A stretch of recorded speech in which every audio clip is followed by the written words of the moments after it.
Hello everyone, let's have another adventure today. So karon magbisaya sa tag voice over kay medyo nahihirapan na kasi ako magtagalog eh. Karon day mga amigo na ako dire ron sa Negros Oriental mula sa dire kay laong sila daghan daw kasuruyan dire. Isa daw sa pinakasikat na kalugaan nila dire ang Kasaroro Falls. Medyo layo wood ba ang imong baktason dire amigo kay tungod sa danlog o taas na hagdanan ng imong baktason manghawoy pagyud ang imong mga tuhod. Na ako'y kauban ron ang akong tour guide o tagalain na lugar. So bawal man daw kamukanhi dere sa Kasaroro Falls kung wala kay kauban na taga dere. Medyo hawi-hawi na akong tuhod migo pero tungod sa nature lover lagi ta hala sigigo. Wara pod maabot og iska oras amo binakta sa mga migo og nakaabot na mi dere sa Kasaroro Falls. So gana-gana gyud dere migo taas ang falls og tigna pa gyud ang tubig. Worth it ang ato binakta sa imigo kung ing-ani man lang mga imong maabta ng mga views.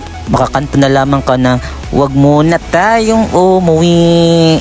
Bitaw amigo, napod may magdugay dire kay napaman may sunod na tuan. Karon mga amigo na napod may dire sa Sulphur Vent dire sa Negros gihapon. Maamis na lang ka dire mga amigo kay may mga aso na mugawas sa ilalom sa lupa. Mas maayo pod migo kung mukani ka magsukbot kag face mask kay tungod sa kabaho lagi sa binuga sa aso mura siya baog bugok na itlog.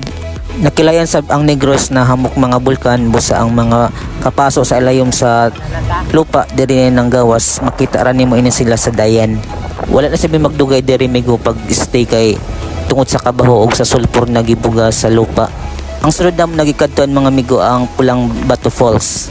Kini gitawag na Pulang Bato Falls tungod sa mga bato na nakapalibot sa falls. So kung maligo ka diri mga amigo, mas maayo na magsukbot ka ng mga itom o mga dikolor na mga baro tungod kay kung magputi ka na puros laterite imong mga baro amigo. Napo di sila diri entrance fee mga 100 pesos. Mo to wala pud mi magdugay diri kay basig og magabihan may des dalan kay mo ato pa may dumagite kay ato ra ba ko maghanap og balay. To ko maghanap og balay nga kasak-an og katulgan. So diri na human ang akong vlog mga amigo. See you on my next travel vlog. Bye bye.